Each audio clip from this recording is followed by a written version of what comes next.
Hi, it's Stuart Sutton at Acre Plus Homes. Hope you're having a great day. We're going to address some clauses in the contract. Now, they're not unique to Acre Plus Homes. They're in every residential home contract in Texas. However, the use of those clauses can vary based on the type of property you have. And these clauses are used more often with homes on small acreage than typical residential homes. And the buyer and the seller of a home on an acre or more need to be very aware of this. Let me show you what I'm talking about.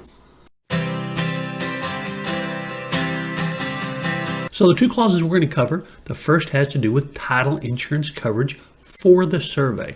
Whether it's a brand new survey or an existing survey, the title insurance coverage would cover the buyer after closing for any loss due to boundary conflicts or encroachments.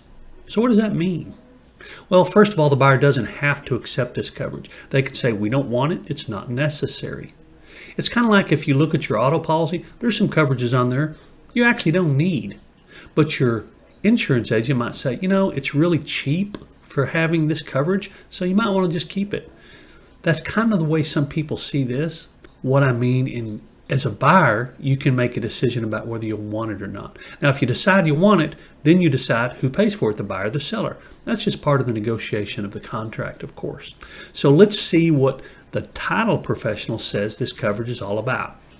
What the title professional says is, if there's a loss due to boundary conflicts for the buyer after closing, or a loss due to encroachments that weren't shown on the survey, then the title company will cover that. So let's just say there's an encroachment. You have on your property an encroachment from a neighbor. Well, if you have to deal with that and incur a loss in dealing with it, the title company is going to take care of that for you. And the same thing with a boundary conflict. If one of your neighbors says, hey, wait a minute, that's part of my property, then the title company, if you have a loss regarding that, the title company is going to follow up and take care of you on that. Now, this is not an expensive coverage.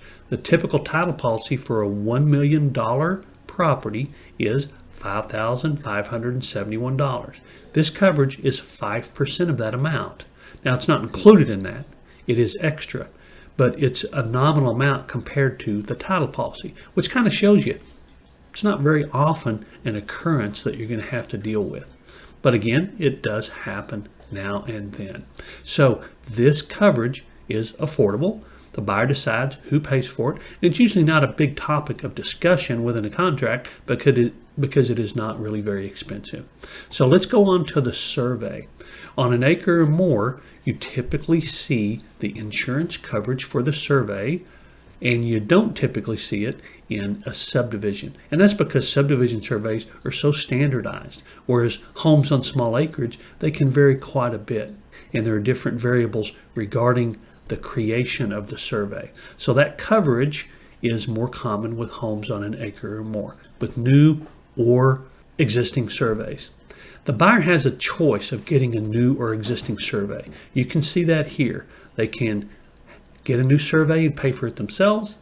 They can get a new survey and ask the seller to pay for it. Or the most common choice we see is they can accept the current survey that the seller has had done. And if that seller has made no changes to the survey, that's really not a bad situation. It just saves the cost of a new survey. The seller, if they have the survey and they've made no changes, will just send it to the title company, and the title company will approve it. The lender also has to approve it if there's a mortgage. However, let's say there's some changes to that survey. Let's say that the owner has added a workshop. Now, a shed that's not a permanent structure, not on a slab, that type of thing doesn't really count. But a pool, a workshop, a pickleball court, things like that, those would have to be on the survey. Now, if you get a new survey for a home on about an acre, it's $750 to $850, depending on the time and the surveyor and the market and all that. We saw these nearly double during that frenzy market we saw. However, a typical scenario, they're a little bit more expensive than, of course, a survey in a subdivision. So if you can avoid that expense, it'd be nice to. But if improvements have been made, some buyers will want a new survey regardless. And that is pretty much a positive policy for the buyer. And really for the seller too. That means they're not going to come back to you in the future if there's any issues with the survey. However, some title companies allow sellers to draw in new improvements. And what that means is, if you look right here, this was an RV barn that was built right next to a workshop. And the title company allowed the seller to draw that into scale. Now they had to approve it, of course. They had to look at it and say, okay, this makes sense. This is to scale, and we will accept this as part of an existing survey. There are some title companies who will not allow drawing in of improvements at all. And that's something you might want to be aware of. Make sure your agent is aware of. You don't want to think that the seller's going to draw in the improvements and then find out the title company won't allow it, so someone's got to spend $800 on a new survey. It's okay if you do. You just want to be aware of that ahead of time and not be surprised if possible. I hope this makes sense. So we've covered title insurance for the survey.